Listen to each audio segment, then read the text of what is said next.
Hey, y'all. Hey, welcome back to In Another Thing podcast. I am your host, Coach Dr. Tasha, and I hope that you are having a fantastic week. We're going to jump into some real yummy information today. Some information that I think is heavily overlooked, but very much needed, and it is crucial to us sustaining our mental, emotional, and physical health. Yes. And that topic today is none other than the power of boundaries and protecting your peace. I know that I am just not the only one that's out here that has had past tense a lack of boundaries and your peace has been disturbed. And then all of a sudden there is a wake up of I'm not doing this. Something's gonna have to give, but I can't live like that. And if you've ever felt like that before, let me tell you, you in the right place for today's conversation, right? So we're going to talk about the power of no, setting boundaries, and protecting your peace. Let's start with defining what a boundary is. And I'll tell you how I define it. But the boundaries is the place or the thing that I need to have the healthy relationship with someone or something. It's limits. Boundaries is the healthiest way that I can be in existence with someone or something without living in self-betrayal. Yep. Self-betrayal is a real thing. Self-betrayal is when you betray yourself or you cross a line for the sake of someone else. Let's pause right there because I can hear you saying, well, we're supposed to extend ourselves. We are supposed to love others. We are supposed to be committed. We're supposed to be there. We're supposed to compromise. I can hear it all. I've heard it all. And you're right. We should compromise. But when our compromise moves too far to the left or right, but either way that it's moving too far where we now are sacrificing so much and the other person doesn't have to sacrifice anything, we've entered self-betrayal. Boundaries are limits that protect your physical, emotional, and mental well-being. The role of boundaries is important in fostering healthy relationships and self-respect. If you are taking notes, I'm a note taker. I need you to, self-respect is big, right? So many of the challenges that we face as Black women is the need to feel, air quotes, feel that we are strong, to feel like we can take on the world, to feel like, no, I got it. Sis, let me tell you, it's really okay for you not to have it. It really, really is. We don't have to do this self-sacrificing or to martyr ourselves for our loved ones, community, job, work, or children. Ouch. Say children, because they need boundaries too. We absolutely do. When we can't pour and be effective from an empty cup. So we can't be the be all end all for everyone, because then we're going to come up empty. So let's look at some of the common challenges, right?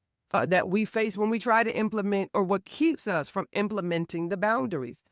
Guilt, because we are raised that we are communal people, so we want to be able to take care of everything and everyone around us. It's probably a no-go. Seriously, we can't save everybody. The fear of disappointing others. So many of times we've been groomed to take on some of these roles, and so it just feels natural that we do them. But in it feeling natural that we do them, we are then stuck with, how do I feel? How am I pouring out and I don't have nothing else to give? We're stuck and we're tired. Resentment and bitterness begins to take root. And now we just out here like, what am I doing? We're doing things that we don't necessarily want to do. Y'all, nah, right? And then it's really hard to begin to navigate boundaries with family, friends, romantic partners, and in the workplace, because for so long, we've taught people how to treat us. So we've taught people that no matter, they can come to us at the 11th hour and we're going to say yes. That they can underproduce because we're going to overproduce. that they don't have to show up and step up fully because guess what? We got it. Tosh got it. She got it. She gonna come through. Don't worry about it, right? And we take on all of that energy and all of that responsibility onto ourselves, knowing deep down inside we just tired and it just ain't gonna work today. But we push through. And then we live in fear of what if I say no and they get mad at me?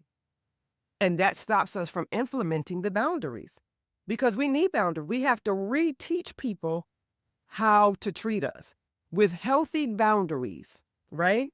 And so we should expect a blowback.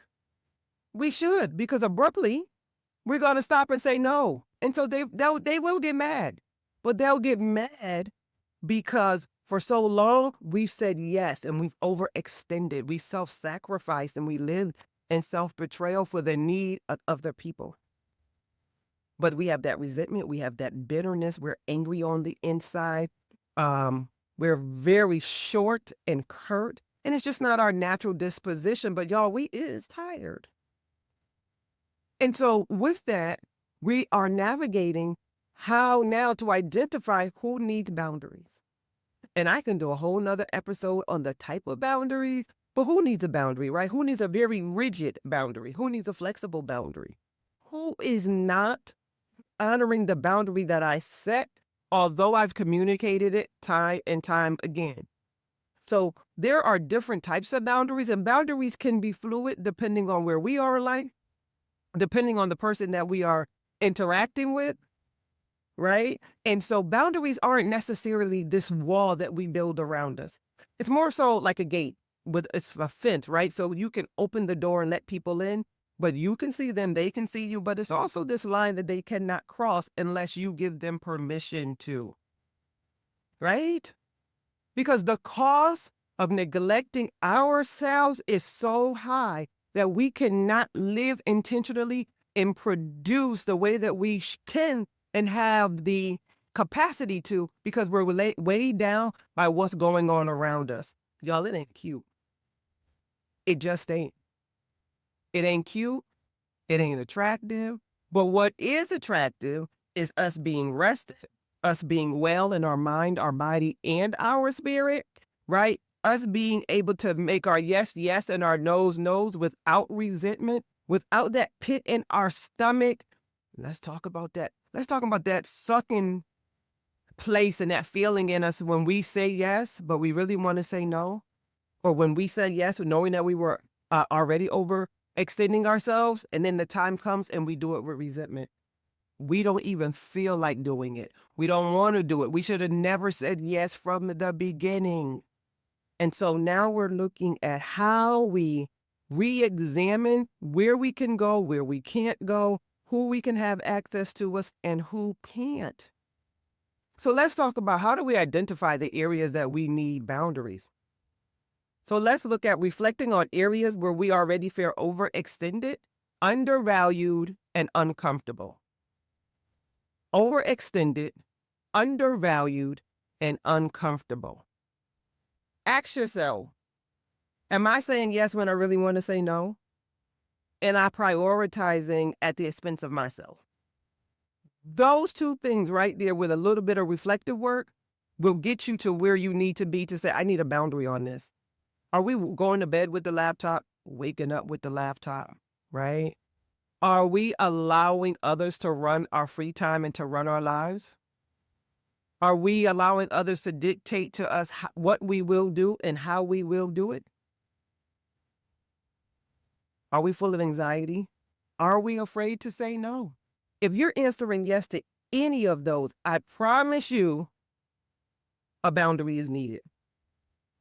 Boundaries first come from the inside and being okay. Like if they're going to ride with me, they're going to ride with me.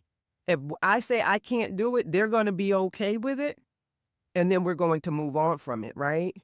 But when we begin to assert ourselves and say, I cannot do this, I don't have the capacity to do this, and we get blowback of you acting funny, you change, your response, just let it be yeah. Just let it be yes. Because we're not supposed to stay the same. We have had unhealthy behaviors for far too long that keep us distracted and from living in purpose. when we could be making intentional moves. But we let someone come in, derail our plans, and for so many different reasons, we just allow it to happen. Well, today, I hope that this is your pitch stop to say, nah, I ain't doing this. Take it or leave it, but I ain't doing this. Or I am doing this, but I can only do it 50%. I can do it 100%, and I can do it on my time.